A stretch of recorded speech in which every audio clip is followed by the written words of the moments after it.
آپ جانتے ہیں کہ ان قریب وہ ماہ مبارک سایہ فگن ہونے والا ہے جس ماہ مبارک کی ایک ایک ساعت اپنے دامن میں بے شمار برکتیں لیے ہوئے ہوگی۔ کوئی لمحہ ایسا ماہ رمضان المبارک کا نہیں ہوتا جو لمحہ ہمارے عروج اور ہماری ترقی کے سلسلے میں معاون ثابت نہ ہوتا ہو، چاہے وہ روحانی ترقی ہو، چاہے ایمانی ترقی ہو، چاہے اعتقادی ترقی ہو، چاہے عملی ترقی ہو۔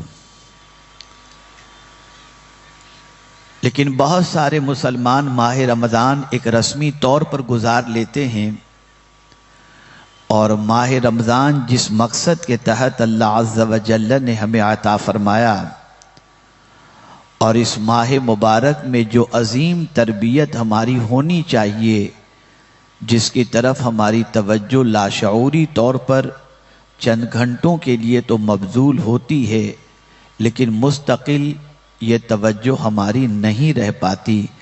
نتیجتاً ماہ رمضان کے گزرنے کے بعد ہم ماہ رمضان سے پہلے جیسے تھے ویسے ہی رہ جاتے ہیں۔ آج میں اسی طرف آپ کی توجہ کو مبذول کرانا چاہوں گا کہ اس ماہ مبارک کے روزے جو اللہ نے فرض فرمائے، اور پھر اس ماہ مبارک کے روزے صبح صادق سے لے کر غروب آفتاب تک۔ بچے کو ذرا بٹھا دیجئے، آپ تھوڑا سا ایک مرتبہ درود شریف پڑھ لیں۔ اللہم صلی علی سیدنا و مولانا محمد معدن الجود والکرم وآلہ وصحابہ وبارک وسلم۔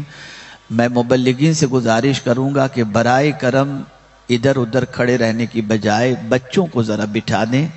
بڑے شوق سے وہ آئے ہیں کہ شاید کچھ باتیں ان کے ذہن میں بھی آ جائیں، لیکن تھوڑا سا عمر کا تقاضا ہے کہ وہ ادھر ادھر بھٹکتے رہتے ہیں، تو آپ بٹھائیں اور انہیں غور سے دین کی بات سننے کی طرف آمادہ کرنے کی کوشش کریں۔ تو عرض یہ کر رہا تھا کہ کبھی آپ نے یہ سوچا کہ صبح صادق سے لے کر غروب آفتاب تک کھانے پینے اور عمل زوجیت سے، عبادت کی نیت سے، روزے کی نیت سے ماہ رمضان المبارک میں رکنے کے حوالے سے فرمایا گیا، اور یہ حکم صرف غریبوں کے لیے نہیں، امیروں کے لیے نہیں، عام آدمیوں کے لیے نہیں، بلکہ جو بھی ایمان والا ہے سب کے لیے اللہ نے یہ حکم رکھا۔ اور پھر یہ حکم دینے سے پہلے کتنے آرام کے ساتھ، کتنی اچھی طریقے سے اور پیار بھرے لب و لہجے کے اندر ہم سے ڈائریکٹ خطاب کیا، اور فرمایا یا ایھا الذین آمنو، اے ایمان والو۔ اب جس کے سینے میں بھی ایمان ہے، جو بھی اللہ عز و جل اور اس کے رسول صلی اللہ تعالی علیہ وسلم پر ایمان لا چکا ہے، اپنے آپ کو مومن کہتا ہے، اسے اپنی قسمت پر ناز کرنا چاہیے کہ اس کا خدا اس سے مخاطب ہے، اور کہہ رہا ہے یا ایھا الذین آمنو، اے ایمان والو۔ پھر یہ نہیں فرمایا کہ ان پر روزے فرض کیے گئے، ڈائریکٹ ہم سے مخاطب، کتب علیکم الصیام، تم پر روزے فرض کیے گئے۔ یہاں ڈائریکٹ مولا اپنے بندوں سے، ایمان والوں سے خطاب فرما رہا ہے، ایمان والوں کو حکم دے رہا ہے، اور پھر کہیں یہ ایمان والے اپنے اوپر اس روزے کو بوجھ تصور نہ کریں، تو تسلی دی جا رہی کہ تم گھبراؤ نہیں، یہ صرف تم ہی پر روزے فرض نہیں کیے گئے، کما کتب علی الذین من قبلکم، تم سے پہلے والوں پر بھی روزے فرض کیے گئے تھے۔ اب روزے کے عظیم مقصد کی طرف توجہ دلائی جا رہی ہے، اور وہ عظیم مقصد کون سا ہے؟ لعلکم تتقون، تاکہ تم پرہیزگار بن جاؤ۔ یہاں سے میرے پیارے آقا صلی اللہ تعالی علیہ وسلم کے پیارے دیوانوں، یہ بات واضح طور پر سمجھ میں آ رہی ہے کہ روزے کی فرضیت کی وجہ ہمیں متقی بنانا ہے، پرہیزگار بنانا ہے۔ روزے کی فرضیت کی وجہ ہمارے اندر اللہ کا ڈر پیدا کرنا ہے۔ روزے کی فرضیت کی وجہ اللہ عز و جل کا خوف ہمارے دل کے اندر بٹھانا ہے۔ روزے کی فرضیت کی وجہ ظاہر و باطن میں اللہ عز و جل سے ڈرنے کا جذبہ پیدا کرنا ہے۔ اب آئیے میں سمجھاتا ہوا چلوں اور مختلف قرآنی آیات کی روشنی میں میں چاہوں گا کہ آپ مکمل توجہ کے ساتھ گفتگو کو سماعت فرمائیں، تاکہ تربیت کا شعور جو رمضان ہمیں عطا کرتا ہے اس شعور کی طرف ہماری توجہ مبذول ہو جائے، اور اگر وہ شعور ہمارا بیدار ہو گیا اور اللہ جس طرح سے ہماری تربیت فرمانا چاہتا ہے اور ہم لاشعوری طور پر کہیے اس تربیت کو 1 مہینے کے لیے تو اختیار کر لیتے ہیں، لیکن اس ماہ کے گزرنے کے بعد وہ تصور ذہن سے اوجھل ہو جاتا ہے، جس کی بنیاد پر ہمارا دامن گناہوں سے آلودہ ہو جاتا ہے۔ وہ کون سی تربیت ہے جو اللہ عز و جل ماہ رمضان میں کر رہا ہے؟ ایک ہی تربیت ہے۔ آپ ذرا دیکھیں، پاپی انسان ہوگا، گنہگار انسان ہوگا، شرابی انسان ہوگا، بے عمل انسان ہوگا، لیکن جب وہ ماہ رمضان کے روزے رکھتا ہے تو روزہ رکھنے کے بعد اس کے اندر ایک شعور بیدار ہوتا ہے، اس کے مزاج میں ایک بات آ جاتی ہے، بھوک اسے ستا رہی ہے، پیاس اسے ستا رہی ہے، گھر کی 4 دیواری کے اندر وہ موجود ہے، کوئی دیکھنے والا نہیں ہے، لیکن باوجود اس کے وہ چھپ کر کے بھی پانی نہیں پیتا، چھپ کر کے بھی کھانا نہیں کھاتا، اس لیے کہ اس کے اندر ایک شعور بیدار ہوتا ہے۔ اور وہ شعور اس وقت کون سا ہوتا ہے؟ وہ شعور یہ ہوتا ہے، کوئی دیکھ رہا ہو یا نہ دیکھ رہا ہو، میرا مولا مجھے دیکھ رہا ہے۔ یہ ایک تربیت کا پہلا عظیم جو ہے تربیت کا پہلو ہے جس کی طرف اللہ اپنے بندوں کی توجہ کو مبذول کرانا چاہتا ہے کہ میرے بندو ذرا تم دیکھو، ماہ رمضان کے اندر تمہارے اوپر روزے فرض کیے گئے، تو اب تم روزے کی حالت کے اندر چھپ کر بھی نہیں کھاتے، اس لیے کہ تمہارا وجدان کہتا ہے میں انسان سے تو چھپ سکتا ہوں، خدا سے نہیں چھپ سکتا، اس لیے تم ڈرتے ہو کھانے سے، تم ڈرتے ہو پانی سے کہ کہیں روزہ نہ ٹوٹ جائے۔ تو یہ تصور تمہیں صرف ماہ رمضان تک ہی قائم نہیں رکھنا، بلکہ اس تصور کو اپنی تربیت کے پہلو میں شامل کر لو، اور تربیت کے اندر اس کو شامل جب کر لو گے تو اب تمہاری کیفیت یہ بنے گی کہ تم یہ نہیں سوچو گے کہ ماہ رمضان میں صرف روزے ہی کی حالت میں اللہ ہمیں دیکھ رہا ہے، ایسا نہیں، بلکہ ہم کہیں بھی ہوں اللہ ہمیں دیکھ رہا ہے۔ میں اسی تصور کو آج آپ کے ذہن میں بٹھانا چاہوں گا، تاکہ جب آج آپ یہاں سے اٹھیں تو تربیت کا یہ پہلو آپ کے دماغ میں اتنا رچ بس گیا ہو کہ جب کبھی ماہ رمضان ہی نہیں بلکہ آج کے بعد کہیں کچھ کام غلط کرنے کا خیال پیدا ہو تو آپ کے دل میں یہ تصور جاگزی رہے کہ اللہ دیکھ رہا ہے۔ آئیے میں قرآن کی روشنی میں آپ کو سمجھاؤں۔ میں نے خطبہ مسنونہ کے بعد جس آیت کی تلاوت کا شرف حاصل کیا، اس میں اللہ عز و جل فرماتا ہے ان اللہ کان علیکم رقیبا، کہ بے شک اللہ عز و جل دیکھنے والا ہے، ہر طرف دیکھنے والا ہے، وہ تمہاری حالت سے باخبر ہے، وہ تمہاری حالت اس سے کوئی پوشیدہ نہیں، وہ دیکھنے والا ہے۔ اللہ اکبر، وہ تمہیں دیکھ رہا ہے، تم کہیں بھی ہو وہ دیکھ رہا ہے۔ اللہ اکبر۔ میرے پیارے آقا صلی اللہ تعالی علیہ وسلم کے پیارے دیوانوں، یہ آیے کریمہ صرف یہ درس نہیں دے رہی کہ روزے کی حالت ہی میں دیکھ رہا ہے، نہیں، بلکہ پروردگار جل جلالہ تم جہاں کہیں جا رہے ہو وہ دیکھ رہا ہے، تم جہاں کہیں کچھ کر رہے ہو وہ دیکھ رہا ہے، جہاں کچھ بول رہے ہو وہ دیکھ رہا ہے، تمہارا کوئی عمل اس سے چھپا ہوا نہیں۔ اسی لیے تو میرے پیارے آقا صلی اللہ تعالی علیہ وسلم کے پیارے دیوانوں، اللہ والوں کی زندگی کا جائزہ لیجئے تو ان کی زندگی میں بیلنس نظر آتا ہے، ان کی زندگی گناہوں سے رکتی ہوئی نظر آتی ہے، اس لیے کہ وہ جانتے تھے کہ اللہ عز و جل دیکھ رہا ہے. انسانوں سے انسان چھپ سکتا ہے، خدا سے انسان نہیں چھپ سکتا. انسان کہیں بھی ہو وہ اللہ سے چھپ نہیں سکتا. اب آپ دیکھیں آج کے دور کے اندر جیسے جیسے ماڈرن ٹیکنالوجی کا اضافہ ہوتا چلا جاتا ہے، انسان اللہ عز و جل کی طرف اسے متوجہ ہو ہی جانا چاہیے. اور پھر آپ دیکھیں انسان کے بنائے ہوئے آلات میں اتنی طاقت ہے کہ روڈ کے اوپر کیمرہ لگا ہے، دور سے آنے والے کو یہ کیمرہ واچ کر رہا ہے. اسی طریقے سے آپ دیکھیں آپ کسی دکان میں گئے تو وہاں پر کیمرہ لگا ہوتا ہے، آپ کو واچ کر رہا ہے. تو جب کیمرہ واچ کر رہا ہو تو چور چوری نہیں کرتا، کیمرہ واچ کر رہا ہو ڈاکو ڈاکہ نہیں ڈالتا، کیمرہ واچ کر رہا ہو کسی کی آبرو پر ہاتھ نہیں ڈالا جاتا، کیمرہ واچ کر رہا ہو کسی کی جیب نہیں کاٹی جاتی، کیمرہ واچ کر رہا ہو آدمی برائیوں سے بچتا ہے. میں پوچھنا چاہتا ہوں انسان کے بنائے ہوئے آلات سے ڈر کر کے تم پاپ نہیں کرتے، لیکن مولا تو ایسی جگہ بھی تمہیں دیکھ رہا ہے جہاں کوئی آلات تو موجود نہیں ہے، لیکن اللہ کی نظر سے تمہارا کوئی عمل چھپا ہوا نہیں ہے، وہ دیکھ رہا ہے. جو کچھ بھی انسان کر رہا ہے اس کا کوئی عمل اللہ سے چھپا ہوا نہیں. اسی لیے حضرت لقمان نے اپنے بیٹے سے کہا یا بنیا انہا ان تکم مثقال حبۃ او خردل فتکن فی صخرۃ او فی السماوات او فی الارض یأتی بها اللہ او کما قال.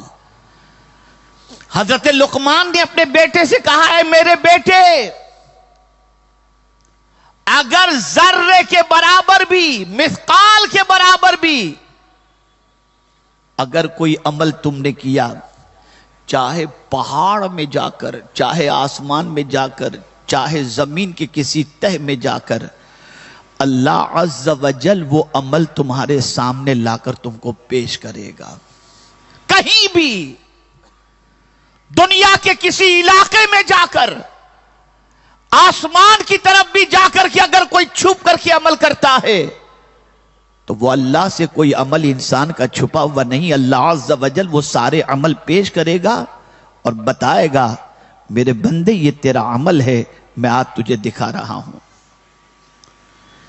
بلکہ قرآن کہتا ہے وَسَيَرَ اللَّهُ عَمَلَكُمْ وَرَسُولُهُ ثُمَّ تُرَدُّونَ إِلَىٰ عَالِمِ الْغَيْبِ وَالشَّهَادَةِ فَيُنَبِّئُكُمْ بِمَا كُنْتُمْ تَعْمَلُونَ.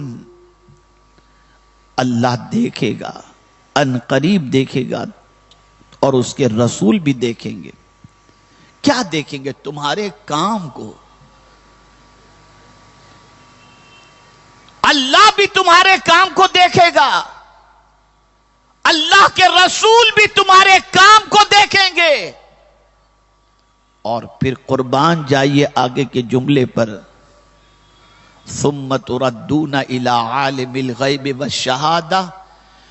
پھر جب تم پلٹو گے کس کی طرف؟ عالم الغیب والشہادہ، اس اللہ کی طرف جو غیب کا بھی جاننے والا ہے اور شہود کا بھی جاننے والا ہے.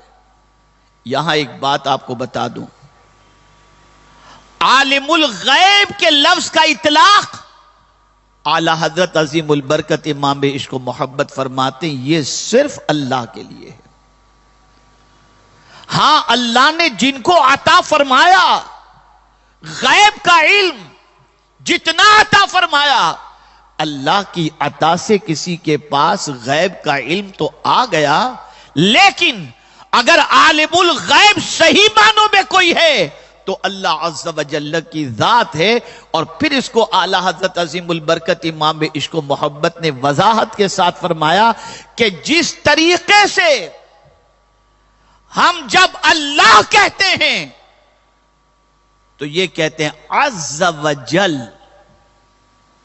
تو حقیقی معنوں میں عزت والا اللہ ہی ہے اور مالک عزت وہی ہے.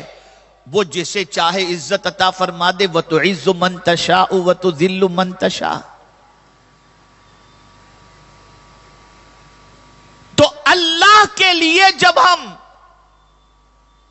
کوئی صفت کا تذکرہ کرتے ہیں تو کہتے ہیں عز وجل. اور اللہ نے عزت حضور کو بھی عطا فرمائی، مومنین کو بھی عطا فرمائی، لیکن ہم یہ نہیں کہتے کہ محمد عز وجل، نہیں، محمد صلی اللہ علیہ وسلم کہتے ہیں. ایسے ہی جب کبھی عالم الغیب کہا جائے تو اعلی حضرت فرماتے ہیں کہ اس سے مراد ذات باری تعالی، اور وہی صحیح معنوں میں عالم الغیب ہے.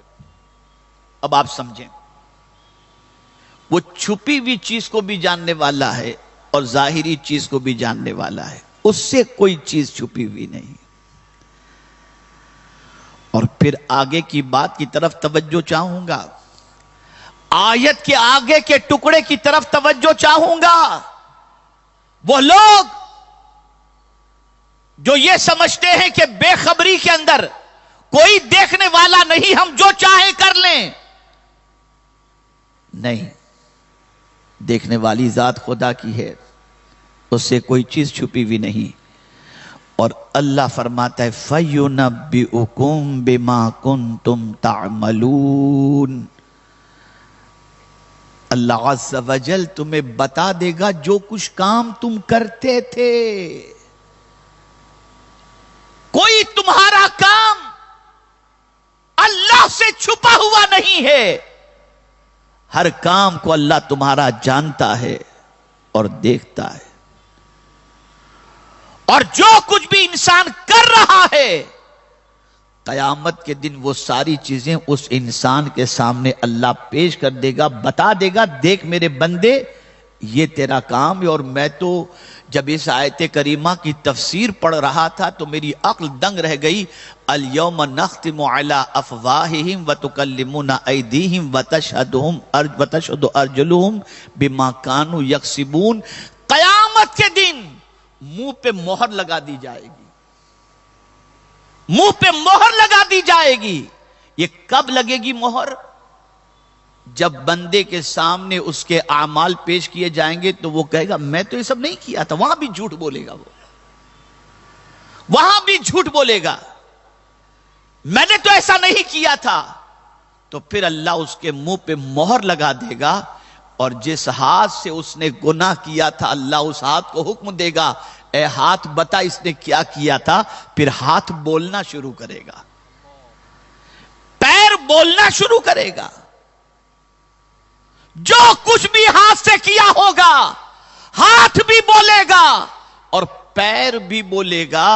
میرے پیارے آقا صلی اللہ علیہ وسلم کے پیارے دیوانوں، اس وقت بندہ یہ سوچے گا جب وہ بات بنا رہا ہوگا، جھوٹ بول رہا ہوگا، تو سوچے گا آج تو میرا کوئی گواہ یہاں پر موجود ہے نہیں جو میرے خلاف گواہی دے سکے. لیکن اسے کیا خبر ہوگی جس ہاتھ سے اس نے گناہ کیا ہے وہی ہاتھ قدرت کا جاسوس ہے، وہی جواب دے گا اور وہی بولے گا کہ بندے اللہ، اے اللہ عز و جل اس نے ہاتھ سے یہ کام کیے تھے. پیر بولے گا اس نے پیر سے یہ کام کیے تھے.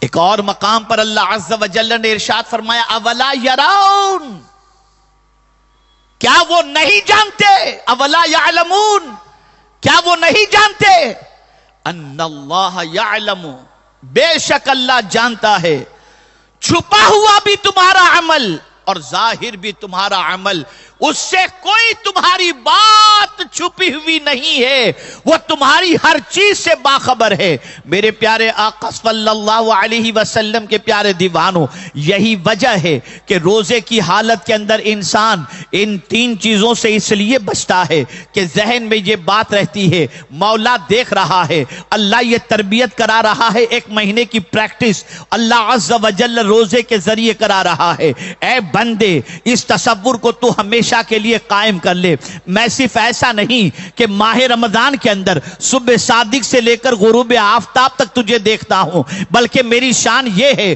تو پہاڑ میں رہ تب بھی تجھے دیکھتا ہوں، تو غار کے اندر رہ تو بھی تجھے دیکھتا ہوں، تو آسمان میں رہے تب بھی تجھے میں دیکھتا ہوں، تو تنہائی میں رہے تب بھی تجھے دیکھتا ہوں، تو مجمع میں رہے تب بھی مجھ میں تجھے دیکھتا ہوں. مجھ سے تو چھپ کر کہیں نہیں جا سکتا، تیرے دل کے حالات سے بھی میں باخبر ہوں. اللہ اکبر. تو یہ سمجھتا ہے میں نہیں جانتا. اللہ اکبر. اللہ یعلم ما فی صدورکم. اللہ عز و جل جانتا ہے جو کچھ تمہارے دل میں ہے وہ بھی مولا جانتا ہے. یہ بات بھی اللہ عز و جل سے چھپی ہوئی نہیں ہے. اگر ایک بندہ ماہ رمضان المبارک کے اندر روزے کی حالت میں اس تصور کے ساتھ اپنا وقت گزارے، اے اللہ جس طریقے سے ان 3 چیزوں سے میں روزے کی حالت میں تیرے ڈر کی وجہ سے بچتا ہوں کہ تو دیکھ رہا ہے، اے اللہ میری زندگی میں اس تصور کو ایسا قائم کر دے کہ میں زندگی کی آخری سانس تک جب بھی کوئی کام کر رہا ہوں تو میرا یہ تصور رہے کہ تو مجھے دیکھ رہا ہے. میں یہاں پر ایک سوال آپ سے پوچھنا چاہتا ہوں. پولیس دیکھ رہی ہو انسان جرم نہیں کرتا، کیمرہ دیکھ رہا ہو انسان جرم نہیں کرتا، ڈرتا ہے کہیں پکڑ لیا نہ جاؤں، سزا کا حقدار نہ بن جاؤں. میں آپ سے پوچھنا چاہتا ہوں ایک انسان سزا دے کر کے کتنی سزا دے گا؟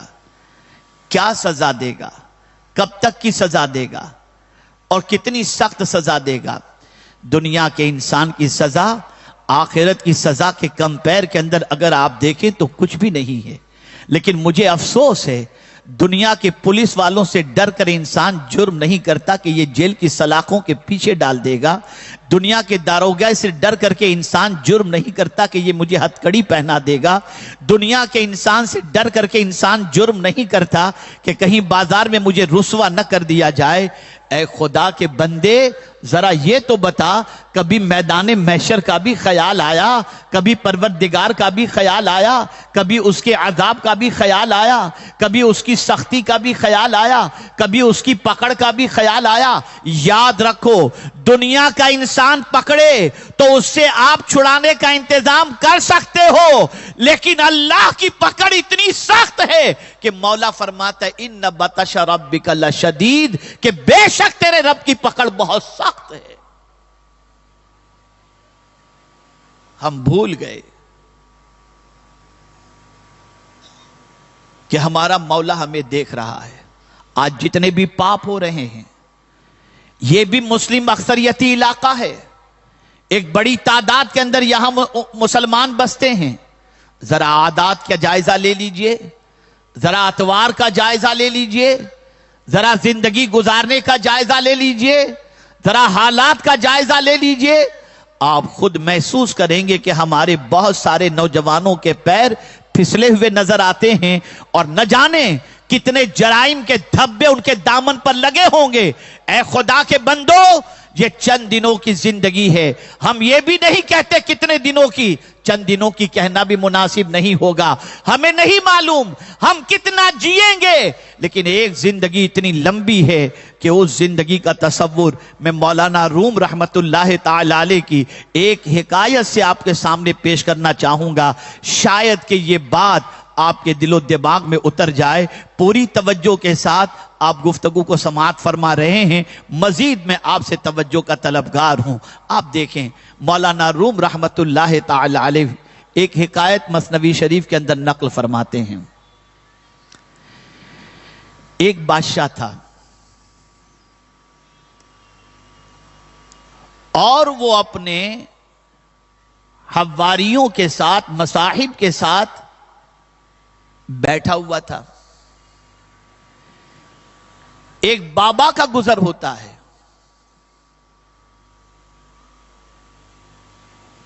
بادشاہ کی نظر اس پر پڑتی ہے. توجہ چاہوں گا، بادشاہ کی نظر اس پر پڑتی ہے. جیسے ہی نظر پڑی بادشاہ کو تھوڑی سی مستی سوجھی اور بادشاہ نے یہ سوچا کہ ذرا بابا کو بلا کر تھوڑا سا مذاق کر لیا جائے. اس نے پولیس والے سے کہا جاؤ بادشاہ کو بلا، اس کو بابا کو بلا کے لے کر کے آؤ. بلایا گیا، بابا آئے. بادشاہ نے اپنی جیب سے لال رومال نکالا اور رومال نکال کر اس بابا کو دیا اور بابا سے کہتا ہے بابا یہ جتنے یہاں پر ہیں نا ان میں آپ کو سب سے زیادہ جو بے وقوف نظر آتا ہو نا، اسے یہ رومال دے دو، چونکہ مذاق کرنا تھا۔ بادشاہ بابا نے سب کی طرف نظر دوڑائی اور اس کے بعد رومال اپنی جیب میں رکھ لیا۔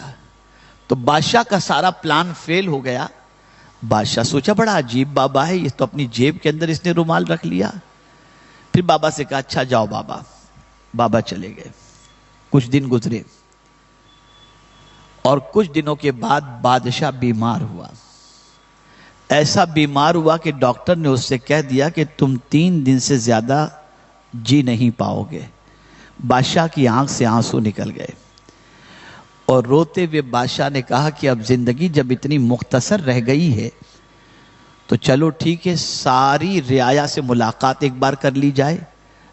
اور اس نے بستر مرگ پر لیٹے ہوئے اعلان کر دیا کہ سب رعایا کو ملاقات کے لیے بلایا جائے۔ رعایا کو کہہ دیا گیا۔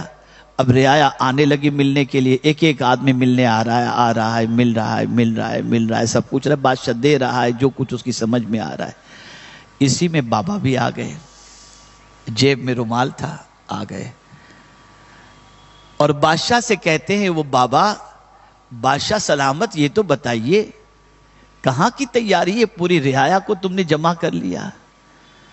تو بادشاہ نے کہا بہت لمبے سفر کی تیاری ہے۔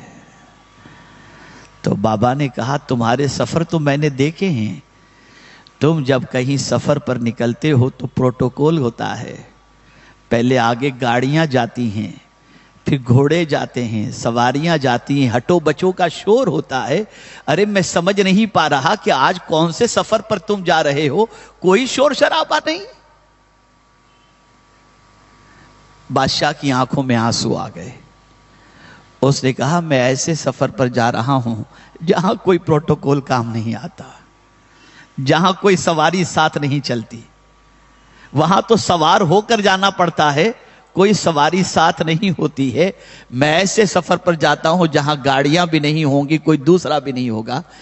بادشاہ نے جب یہ کہا تو بابا تو سمجھ ہی گئے تھے۔ تو بابا نے کہا اچھا یہ بتاؤ وہاں کے لیے کچھ تم نے بھیجا بھی ہے؟ جہاں تم جا رہے ہو وہاں کچھ ہے تمہارا کوئی پہچان والا، کچھ کام کاج، جیسے کچھ مکان بکان کچھ انتظام ہے جہاں تم جا رہے ہو؟ بس اتنا کہنا تھا کہ بادشاہ کی ہچکیاں بن گئیں اور اتنا رونے لگا، کہا کاش جہاں کا سفر ہے وہاں کی تیاری میں کر لیا ہوتا، میں نے تو ساری زندگی یہیں کی تیاری میں گزار دی۔ بس اتنا سننا تھا۔ بابا نے جیب سے لال رومال نکالا اور کہا بادشاہ تو نے کہا تھا نا جو سب سے بے وقوف ہو اسے دے دینا، میرے نزدیک تجھ سے بڑا بے وقوف کوئی دوسرا نہیں ہے کہ اس دنیا میں رہ کر کے تو نے وہاں کی تیاری نہیں کی جہاں تجھے ہمیشہ کے لیے جانا ہے، تو اسی دنیا کے اندر ڈوبا رہا۔ میں سمجھتا ہوں کہ آج ہم بھی دنیا کے اندر سب سے بڑے بے وقوف ہیں کہ ہم جہاں جانا ہے وہاں کی کوئی تیاری ہمارے پاس نہیں ہے۔ ہم سارے گناہ کر رہے ہیں، آخرت کو بھولے بیٹھے ہوئے ہیں، اللہ کی بارگاہ کی حاضری کے تصور کو ذہن سے اوجھل کیے ہوئے ہیں، اور جو کچھ بھی کر رہے ہیں سب اسی دنیا کے لیے ہم کرتے ہوئے نظر آ رہے ہیں۔ بادشاہ بھی اپنے ساتھ کچھ نہیں لے جا سکتا، کوئی بھی اپنے ساتھ کچھ نہیں لے جا سکتا۔ جو کچھ ہم نے آگے بھیجا ہوگا وہی چیز ہمیں کام آئے گی۔ اب آئیے موضوع کی طرف ہی پھر سے پلٹتے ہیں اس ایک آیت کے بعد۔ ایک آیت نے مجھے بہت جھنجھوڑا جب میں اس ٹاپک پر مطالعہ کر رہا تھا، اور میں سمجھتا ہوں اگر اس آیت کے مفہوم کو آج اگر آپ نے اپنے ذہن کے اندر محفوظ کر لیا تو انشاءاللہ آپ کی زندگی میں بھی انقلاب پیدا ہوگا۔ آیت کریمہ کیا ہے؟ کیا جھنجھوڑا ہے میرے کریم نے، اللہ اکبر۔ یستخفون من الناس ولا یستخفون من اللہ۔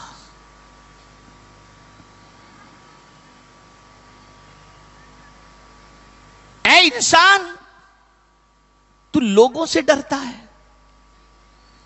یعنی آج اگر کوئی مجمع میں گناہ نہیں کرتا، چھپ کر گناہ کرتا ہے تو وجہ کیا ہے؟ لوگوں کا ڈر ہی تو ہے نا۔ بھئی کوئی بیوی کے ڈر سے گناہ نہیں کرتا، کہ بیوی کو پتہ چل جائے گا تو گھر میں قیامت کھڑی ہو جائے گی، اس لیے کوئی آوارگی کسی چیز کا فون کے موبائل کے لاک لگا کے رکھتے ہیں، ساری آوارگیاں باہر ہوتی ہیں۔ کوئی بیوی سے ڈر رہا ہے، کوئی بچہ باپ سے ڈر رہا ہے، کوئی شاگرد استاد سے ڈر رہا ہے، کوئی مرید پیر سے ڈر رہا ہے، کوئی عزت والا معاشرے سے ڈر رہا ہے۔ اللہ فرماتا ہے بندے تو لوگوں سے ڈرتا ہے، تیرے دل میں لوگوں کا ڈر ہے، وَلَا يَسْتَخْفُونَ مِنَ اللَّهِ، اور تو اللہ سے نہیں ڈرتا، تو اللہ سے نہیں ڈرتا۔ کیا زندگی لوگوں نے تجھے دی ہے، رزق لوگ تجھے دے رہے ہیں، عزت تجھے لوگ دے رہے ہیں۔ ارے غافل، تیرے دل میں جتنا لوگوں کا ڈر ہے، تیرے رب کا اتنا بھی ڈر نہیں تیرے دل میں۔ آپ ذرا سوچو،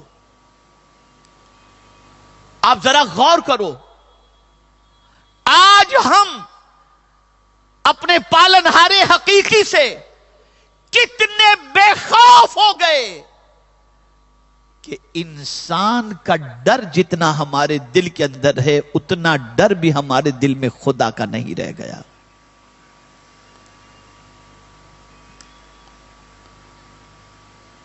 اور یہی وجہ ہے کہ جب اللہ کا ڈر دل سے نکل گیا تو آج ہر جگہ گناہ ہو رہا ہے، ہر جگہ پاپ ہو رہا ہے۔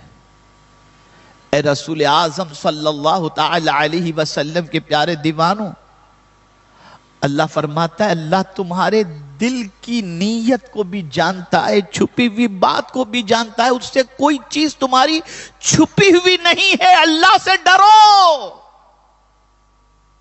اس کا ڈر دل کے اندر پیدا کرو۔ اسی ڈر کو پیدا کرنے، اسی تصور کو پیدا کرنے کہ اللہ دیکھ رہا ہے، ماہ رمضان المبارک ہمارے لیے آ رہا ہے، اسی تصور کو قائم کرانے کے لیے اللہ عز و جل نے روزے ہم پر فرض کیے، اس لیے کہ تقوی کی دولت ملتی ہی اسے ہے جس کے ذہن کے اندر یہ بات ہو کہ میرا مولا مجھے دیکھ رہا ہے۔ آپ دیکھیں، ایک بزرگ اپنے کئی مریدوں میں سے ایک مرید کو بہت زیادہ چاہتے تھے، بے پناہ چاہتے تھے۔ مریدوں کو تھوڑی سی جیلسی ہوئی اور دل میں انہوں نے سوچا کہ آخر اس مرید کے اندر کیا کمال ہے اور کیا خوبی ہے کہ پیر صاحب اسی کے گن گاتے ہیں اور پیر صاحب کے دل پہ اسی کی حکومت چل رہی ہے، اسی کی محبت موجود ہے۔ سب لوگوں نے مل کر سوچا کہ پیر صاحب سے آج بات کی جائے۔ انہوں نے کہا کہ حضرت کیا بات ہے، ہم سب بھی آپ کے غلام ہیں، لیکن ہم دیکھتے ہیں کہ جتنا آپ اسے چاہتے ہیں اتنا کسی اور کو نہیں چاہتے۔ پیر صاحب نے سنا، کہا ٹھیک ہے، اس کا جواب میں بعد میں دوں گا۔ ایک مرتبہ سارے مریدوں کو بلایا اور بلانے کے بعد سب کے ہاتھ میں ایک پرندہ دیا اور فرمایا اسے لے کر کے جاؤ اور ایسی جگہ جا کر کے اسے ذبح کرو جہاں کوئی دیکھنے والا نہ ہو۔ اور اس مرید کو بھی دیا جس کے بارے میں دوسرے مریدوں نے شکایت کی تھی اور کہا تھا کہ آپ اسے زیادہ کیوں چاہتے ہیں۔ سب مریدوں کو دیا، سارے مرید لے کر جلدی سے بھاگے، کوئی دیوار کے پیچھے جا کر کے پرندے کو ذبح کر کے آیا، کوئی کہاں ذبح کر کے آیا، کوئی کہاں ذبح کر کے آیا، کوئی کہاں ذبح کر کے آیا۔ لیکن یہ مرید جس کو حضرت سب سے زیادہ چاہتے تھے وہ زندہ پرندہ لے کر کے حضرت کی خدمت میں حاضر ہوا۔ پیر صاحب نے سارے مریدوں سے پوچھا تم لوگوں نے سب نے ذبح کر دیا؟ کہاں ہاں۔ کہاں ذبح کیا؟ حضور کسی کی نظر وہاں پڑ ہی نہیں سکتی، ایسی جگہ ذبح کیا۔ پھر اس چہیتے مرید سے پوچھا بھائی تو زندہ کیوں لے کر کے آیا؟ کہا حضور کیا بتاؤں، کوئی ایسی جگہ نظر نہیں آئی جہاں میرا مولا نہ دیکھ رہا ہو، جہاں میرا رب نہ دیکھ رہا ہو۔ اے رسول اعظم صلی اللہ علیہ وسلم کے دیوانوں، سارے مریدوں کو پیر صاحب نے بتا دیا، اب بتاؤ میں اگر اس کو چاہتا ہوں تو غلط ہے یا صحیح ہے؟ سب نے گردن جھکا لی، آنکھوں میں سب کے آنسو تھے۔ کہاں جاؤ گے گناہ کرنے؟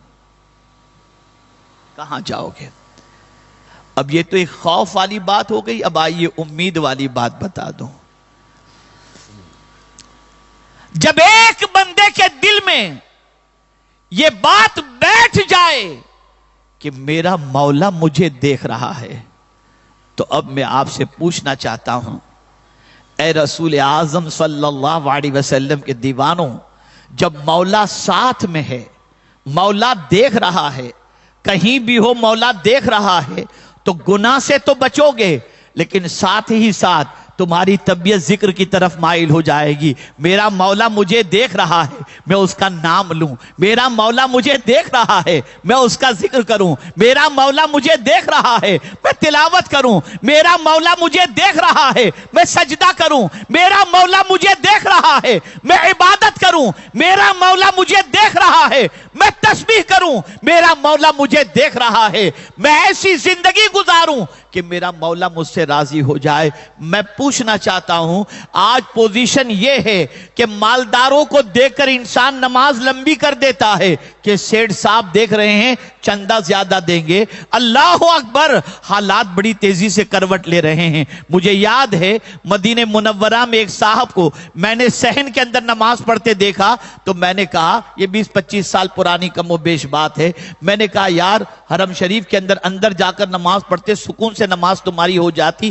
تو بولے کیا کروں یار، بہت سارے لوگ ملنے چاہتے ہیں، میں یہاں نماز پڑھتا ہوں تاکہ نکلنے آنے جانے والے مجھے دیکھ لیں کہ میں یہاں ہوں، تو ملنا چاہیں تو یہاں مل لیا کریں۔ یہ حال ہو گیا ہے ہماری عبادتوں کا اور ہماری ریاضتوں کا۔ اے رسول اعظم صلی اللہ تعالی علیہ وسلم کے دیوانوں، سوال یہ پیدا ہو رہا ہے، ہم سب کی نظر میں اچھا بننے کی کوشش کرتے ہیں، کاش کہ ہم یہ تصور کر لیں مولا دیکھ رہا ہے۔ یہ تصور قائم ہوگا تو ہم اس کی نظر میں اچھا بننے کی کوشش کریں گے۔ اور اس کی نظر میں انسان اچھا بنتا کیسے ہے؟ کوئی سجدہ کرتا ہے اس کی نظر میں اچھا بن جاتا ہے، کوئی تلاوت کرتا ہے تو اس کی نظر میں اچھا بن جاتا ہے، کوئی توبہ کرتا ہے تو اس کی نظر میں اچھا بن جاتا ہے، کوئی تلاوت کرتا ہے تو اس کی نظر میں اچھا بن جاتا ہے، کوئی تحمید و تقدیس کرتا ہے تو اس کی نظر میں اچھا بن جاتا ہے، کوئی رسول اعظم پر درود شریف پڑھتا ہے تو اس کی نظر میں اچھا بن جاتا ہے، کوئی مخلوق خدا کی خدمت کے لیے دوڑ دھوپ کرتا ہے تو اس کی نظر میں اچھا بن جاتا ہے۔ اس لیے میرے پیارے آقا صلی اللہ علیہ وسلم کے پیارے دیوانوں، دونوں پہلو کو دیکھو۔ ایک طرف تو یہ ہے کہ اللہ دیکھ رہا ہے، یہ تصور اگر قائم ہو جائے تو گناہ سے بچ جاؤ گے، اور پوزیٹیو وے پر اگر دیکھو اللہ دیکھ رہا ہے، یہ تصور قائم ہو جائے گا تو زندگی عبادت کی طرف مائل ہو جائے گی اور زندگی نیکیوں کی طرف گزرتی ہوئی نظر آئے گی۔ اس لیے ماہ رمضان المبارک میں جو ہماری تربیت اللہ فرماتا ہے روزے کے ذریعے، وہ یہی ہے کہ تم یہ تصور قائم کر لو اللہ دیکھ رہا ہے۔ آج اس روح پرور سنی اجتماع میں جو پہلی مرتبہ چیتا کیمپ کی سرزمین پر ہو رہا ہے، میں یہی پیغام دینا چاہوں گا، کچھ بھی کرو یہ تصور کرو کہ اللہ دیکھ رہا ہے۔ کہیں بھی رہو تصور کرو اللہ دیکھ رہا ہے۔ نگاہ تمہاری آوارہ بننے کی کوشش کرے، تصور کرو میرا مولا میری نگاہوں کو دیکھ رہا ہے۔ بد کرداری کے دروازے کی طرف جانے کا ارادہ ہو، فوراً سمجھ جانا میری نیت کو میرا مولا دیکھ رہا ہے۔ میرے قدم کو اٹھتا ہوا میرا مولا دیکھ رہا ہے۔ ڈرگز اور چرس اور گانجا اور افیون وغیرہ اور برائیوں کی طرف جانے کا خیال پیدا ہو، بس یہ سوچ لینا کہ اللہ دیکھ رہا ہے۔ کسی کی آبرو پر ہاتھ ڈالنے کا خیال پیدا ہو، سمجھ لینا کہ اللہ دیکھ رہا ہے۔ تنہائی میں آوارہ گردی کا خیال پیدا ہو، سمجھ لینا کہ اللہ دیکھ رہا ہے۔ جب یہ تصور تمہارے دل میں قائم ہو جائے گا تو انشاءاللہ العظیم دیکھو گے کہ گناہ سے بچو گے، اللہ عز و جل دل کو سکون سے بھر دے گا، اطمینان سے بھر دے گا۔ یہ تصور نکل گیا ہے، اس لیے دامن گناہوں سے آلودہ ہو رہا ہے۔ میرے پیارے آقا صلی اللہ تعالی علیہ وسلم کے پیارے دیوانوں، اس لیے ضرورت اس امر کی ہے کہ آج یہ تصور ہم کر کے اٹھیں کہ مولا ہمیں دیکھ رہا ہے۔ اس تصور کے ساتھ یہاں اٹھیں گے۔ کسی مفسر نے کہا ہے ان اللہ کان علیکم رقیبا، اس سے انہوں نے مراد کیا لی ہے معلوم ہے؟ جس طریقے سے، یعنی کس طرح اللہ دیکھتا ہے، کس طرح اللہ دیکھتا ہے جانتے ہیں؟ اس کے بارے میں انہوں نے جو تصور قائم کرنے کی کوشش کی ہے وہ یہ ہے، جس طریقے سے تیر کمان کے اندر رکھی جائے اور آدمی نشان لگانے کی کوشش کرتا ہے تو شکار کو جیسے ایک دم بالکل غور سے ایک دم ٹک ٹکی باندھ کے دیکھتا ہے، تب جا کر وہ نشان کرتا، وہ تیر پھینکتا ہے۔ اللہ عز و جل اس سے بھی زیادہ سخت طریقے سے اپنے بندے کو دیکھ رہا ہوتا ہے، اس سے بھی زیادہ۔ ہم کہیں بھی چل رہے ہیں، مولا دیکھ رہا ہے۔ اب مجھے بتاؤ کہاں جا کر گناہ کریں گے، کہاں جا کر اللہ کی نافرمانی کریں گے؟ اسی کو میرے آقا صلی اللہ علیہ وسلم نے یوں سمجھایا، جب سرکار صلی اللہ علیہ وسلم سے احسان کی تعریف پوچھی گئی تو رسول اعظم صلی اللہ علیہ وسلم نے فرمایا، اس طرح تو عبادت کر کہ تو جیسے گویا خدا کو دیکھ رہا ہے، اور اگر یہ تصور قائم نہ ہو سکے تو یہ تصور کر کہ تیرا خدا تجھے دیکھ رہا ہے۔ بس آج کے اس سنی اجتماع کے اندر میرا پیغام یہی ہے، پریکٹس کا مہینہ آ رہا ہے، ہم اس مہینے کے اندر یہ تربیت کرتے ہیں، آج ہی سے اپنا مزاج بنا لیں اور ساتھ ہی ساتھ اس عزم مصمم کے ساتھ یہاں سے اٹھیں اجتماع کے بعد کہ ہم کچھ بھی کریں گے یہ تصور ہمارے دماغ میں رہے گا، ہمارا رب ہمیں دیکھ رہا ہے، پالنہار حقیقی دیکھ رہا ہے، معبود برحق دیکھ رہا ہے، تو انشاءاللہ العظیم ہماری زندگی بیلنس میں رہے گی اور دامن گناہوں سے بچے گا۔ اور پھر یہ پازیٹیو تصور لے لو کہ جب مولا دیکھ رہا ہے تو میں کیسا کام کروں جس سے میرا مولا راضی ہو جائے، میں کس حال میں رہوں جس سے میرا مولا راضی ہو جائے، میں کس طریقے سے رہوں جس سے میرا مولا راضی ہو جائے۔ بس ایک حدیث عرض کر کے میں اپنی گفتگو کو ختم کرتا ہوں۔ آقا کریم صلی اللہ علیہ وسلم دو زانو بیٹھ کر کے کھانا تناول فرما رہے تھے، ایک خاتون گزری اور اس نے حضور صلی اللہ علیہ وسلم کو اس طرح سے اکڑو بیٹھ کر دو زانو ہو کر کے سرکار صلی اللہ علیہ وسلم کو کھاتے ہوئے دیکھا تو برجستہ کہتی ہے، دیکھو یہ تو غلام کی طرف بیٹھ کر کے کھا رہے ہیں، بس اتنا سننا تھا۔ تو حضور صلی اللہ علیہ وسلم نے فرمایا، ہاں ہاں میں تو اپنے مولا کا غلام ہی تو ہوں، اور اس حال میں غلامی سے میں بیٹھا ہوں، میری یہی ادا میرے مولا کو پسند آ جائے گی کہ میرا بندہ بندہ بن کر کے بیٹھا ہے اور اس حال میں بیٹھا ہے۔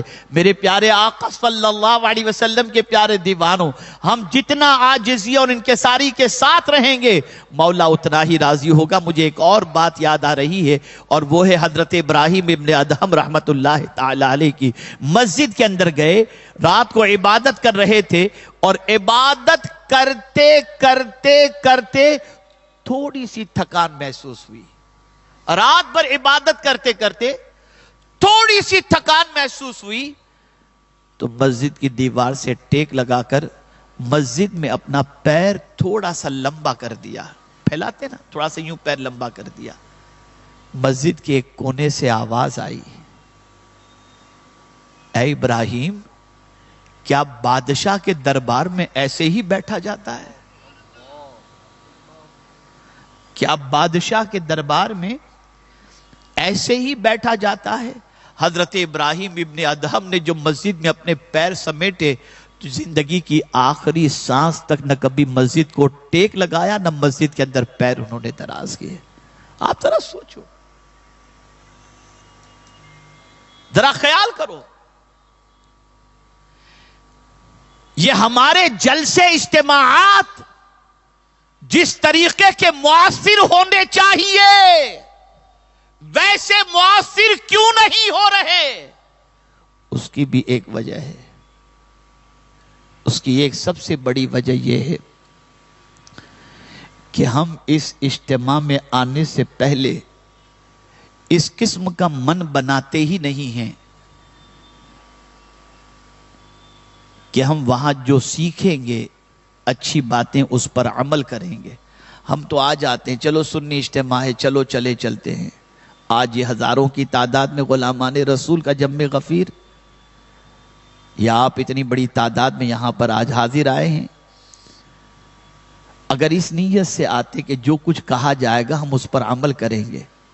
بہت سارے تو بس نکلے، چلو اجتماع ہو رہا ہے شریک ہو جائیں، چلو ہم شریک ہو جائیں، چلو بیٹھیں گے دیکھیں کیا ہوتا ہے کیسا ہوتا ہے. نیت درست کرو، نیت درست کرو کہ ہم یہاں پر کچھ سیکھنے کے لیے آئے. جو کچھ اللہ اور اس کے رسول جل جلالہ و صلی اللہ علیہ وسلم کے ارشادات ہماری سماعتوں کے حوالے کیے جائیں گے ہم اس پر عمل کریں گے. اب میں آپ سے وعدہ لینا تو نہیں چاہتا، لیکن اتنی امید کرتا ہوں کہ انشاءاللہ العظیم آج سے ہمیشہ ہم سب اس تصور کو اپنے دماغ کے اندر بٹھانے کی کوشش کریں گے. کہیں بھی رہیں گے تو کچھ بھی گناہ کرنے سے پہلے ہم یہ تصور کریں گے کہ ہمارا مولا ہمیں دیکھ رہا ہے. بس میں چڑھتے وقت لڑکیوں کو دھکا دینے والے نوجوان کو بھی ہم نے دیکھا. آج ہی کی بات ہے، کوئی دور لمبی چوڑی بات نہیں، آج ہی کی. میں ایئرپورٹ سے گھر پہنچا اور لفٹ کے اندر ایک خاتون جیسے ہی انٹری کی، ایک صاحب جو ہے وہ بھی انٹر ہوئے تو مجھے تھوڑا سا ڈانٹنا پڑا ان کو. بہت ساری جگہ ہونے کے بعد بھی وہ عورت کے قریب گھس رہے تھے. تو یہ آج کل کا مزاج بن چکا ہے. تو یہ جو ہمارے یہاں آوارہ گردی اور اس قسم کی جو ہے وہ اس قسم کے جو گناہ ہوتے ہیں، دیکھ لو، سوچ لو، اللہ دیکھ رہا ہے، پالنہار حقیقی دیکھ رہا ہے، معبود برحق دیکھ رہا ہے. کئی مرتبہ میں نے یہ واقعہ بیان کیا ہے، موضوع کی مناسبت سے آج یہاں بھی یہ واقعہ بیان کر دوں. غالباً حضرت بایزید بسطامی علیہ الرحمہ کے پاس ایک شخص حاضر ہوا اور اس نے کہا کہ حضرت تقریباً گناہوں سے اللہ نے مجھے توبہ کی توفیق عطا فرمائی، لیکن ایک گناہ ایسا ہے جس سے میں بچنا چاہتا ہوں پھر بھی نہیں بچ پاتا، اور وہ گناہ یہ ہے کہ راہ چلتی ہوئی لڑکیوں کو اور عورتوں کو میں تاکتا رہتا ہوں اور یہ گناہ مجھ سے چھٹتا نہیں. حضرت کوئی نسخہ بتائے جس سے یہ گناہ چھٹ جائے. تو بایزید بسطامی علیہ الرحمہ نے اتنا فرمایا تھا، بیٹے جب تیرا نفس تجھے کہے اس لڑکی کو دیکھ یا اس عورت کو دیکھ تو فوراً تو ذہن میں یہ تصور کر لینا تو اسے دیکھ رہا ہے اور تیرا خدا تجھے دیکھ رہا ہے. وہ شخص جب یہ سنا آنکھوں میں آنسو آ گئے، روانہ ہوا. چند دنوں کے بعد آیا تو بایزید بسطامی علیہ الرحمہ نے فرمایا کیا حال ہے؟ عرض کرتا ہے حضور اب تو میری نگاہیں اٹھتی ہی نہیں ہیں، اب تو نگاہیں نیچی کر کے میں اپنی زندگی گزار رہا ہوں. خدا را مسلمان ہیں ہمیں چاہیے کہ ہم مسلمان ہو کر کے جئیں، اللہ اور اس کے رسول جل جلالہ و صلی اللہ علیہ وسلم کے ارشادات پر عمل کریں. ماہ رمضان تربیت کے لیے آ رہا ہے اور یہ ماہ مبارک صبح صادق سے لے کر غروب آفتاب تک ایک تصور قائم کراتا ہے اور وہ تصور یہ ہے کہ ہم چھپ کر بھی نہیں کھاتے. ہم ڈرتے ہیں کہ ہمارا مولا ہمیں دیکھ رہا ہے، کوئی دیکھ رہا ہو یا نہ دیکھ رہا ہو. اس تصور کو آج کے بعد زندگی میں ہمیشہ کے لیے نافذ کر لیں، پھر آپ دیکھیں تنگ دستی بھی دور ہوگی، بیماری بھی رخصت ہوگی، پریشانیوں کی بھی چھٹی ہو جائے گی اور مولا کے انعام و اکرام کی بارشیں نازل ہوں گی.